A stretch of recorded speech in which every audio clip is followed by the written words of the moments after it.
Hey YouTube family, I'm back here. Just wanted to come on here and talk about coping styles, about how we cope with our situations and how we cope with things that happen to us and obstacles and life challenges, and how negative and positive coping styles can either help or hurt. One thing that we have to remember when we're dealing with coping styles and coping mechanisms is that we're just really pushing our feelings to the side, and we are not actually healing by coping. We're just finding another way to deal with whatever situation that we're going through.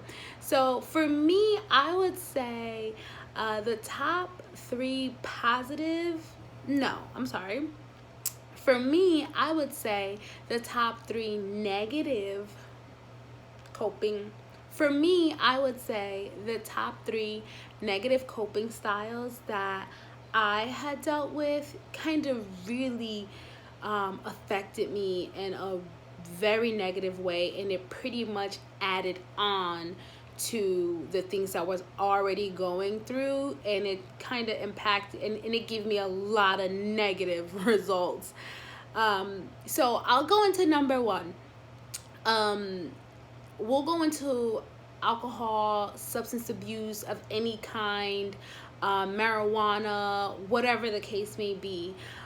So when I was younger, when things would happen or I wasn't happy with things or a situation came and I was forced to, cope with it because I had no control over whatever situation it was. So I would use alcohol, substance abuse, like it was no tomorrow, for real. And what I would do is, instead of just tackling the issue head on and getting to the bottom of it, I would drink. I would smoke. I would do whatever it was to just get my mind off it at that moment. And I would keep doing it until my mind was completely off, or not completely off. I would say until it was like shoved so much in the back of my head that I didn't even think about it. So that kind of affected me in negative ways. Two negative ways it affected me.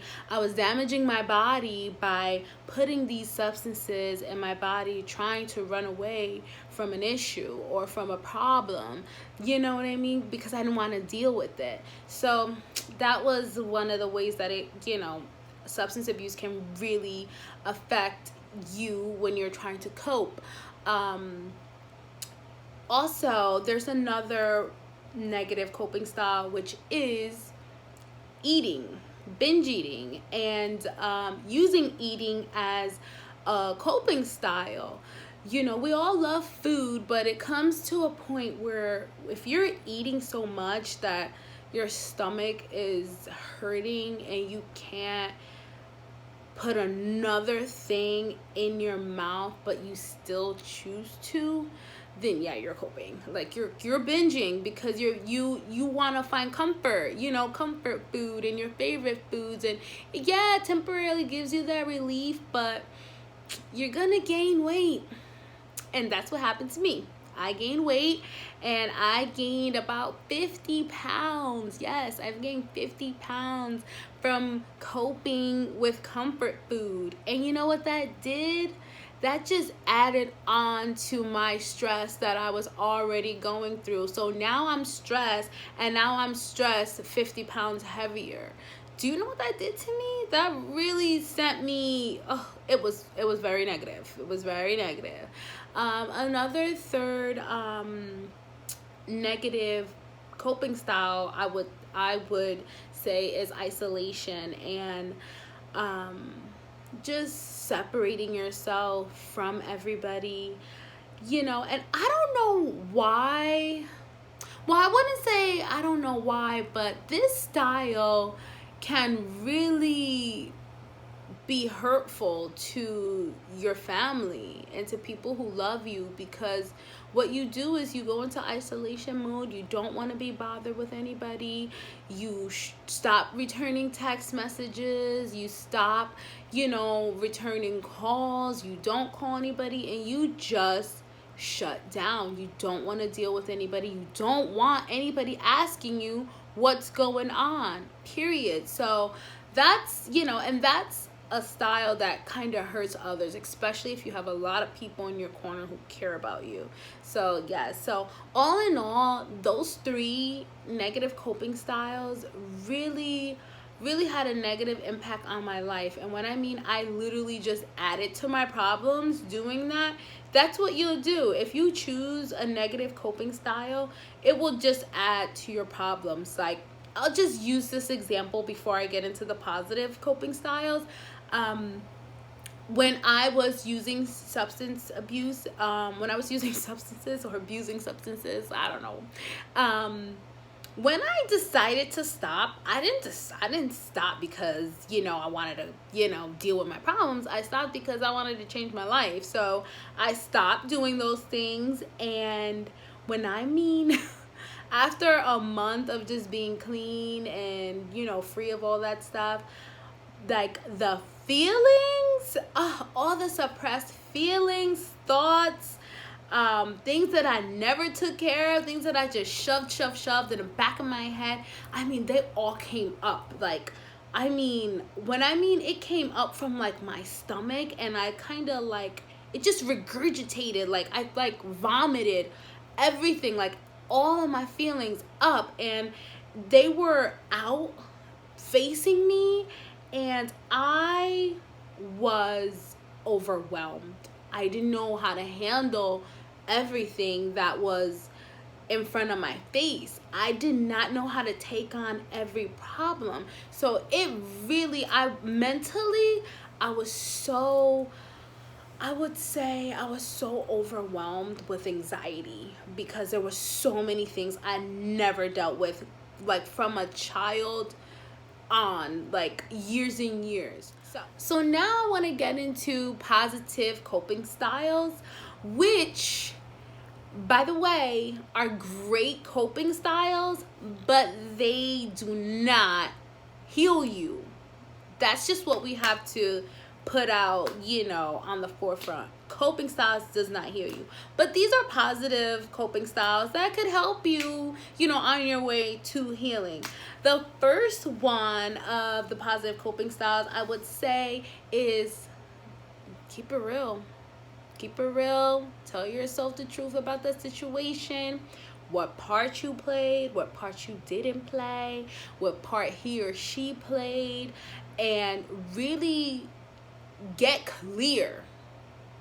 Get clear with yourself. And if you have to forgive yourself, forgive yourself. If you have to forgive that other person, forgive that other person. Do not hold a grudge. Do not victimize yourself. Tell yourself what it is.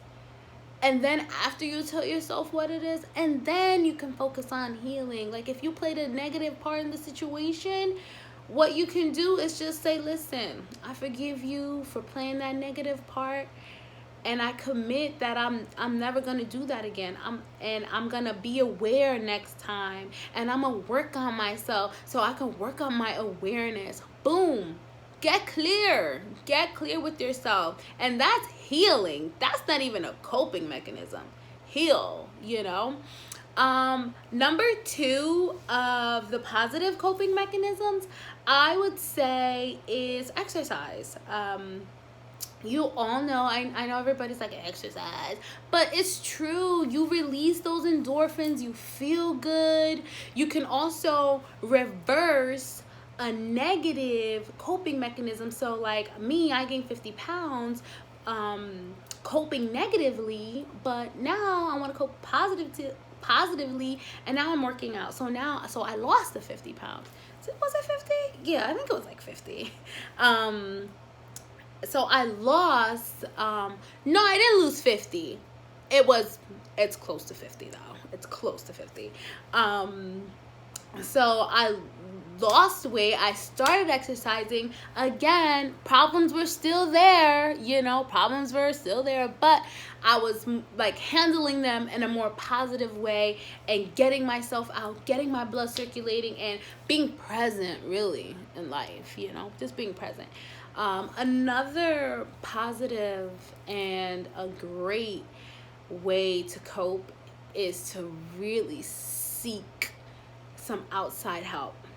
I would say therapy was one of the best things that happened to me. Therapy is not for everybody, but then again it is, because I feel like everybody can benefit. In my opinion, everybody can benefit from some talk therapy. What it was just such an eye-opener to who I am.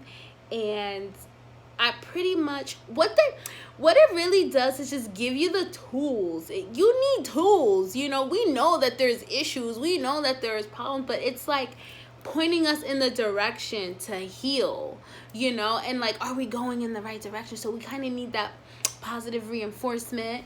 So therapy was so great. Even if you see a counselor for once a week and just, pour all your stuff onto her and let her organize it for you, and then use that, in the future.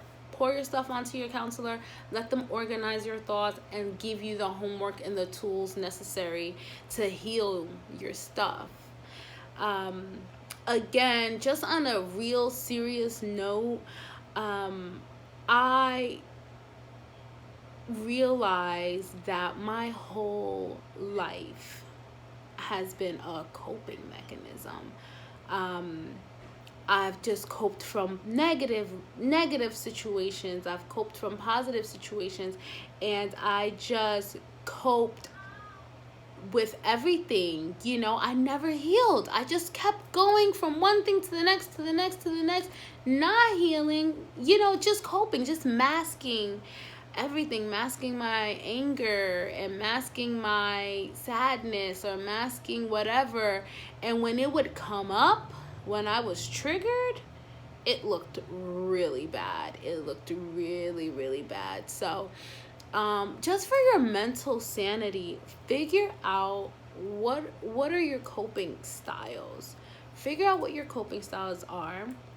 That's number one. Number two, figure out if they're negative or positive. And number three, figure out why you're still coping with that situation that happened so long ago. Why have you not taken the steps to heal? So kind of do those three things and see where you land. Going through the past is not easy. Healing yourself is not easy. But when you do that work and come out on the other side, you'll realize that,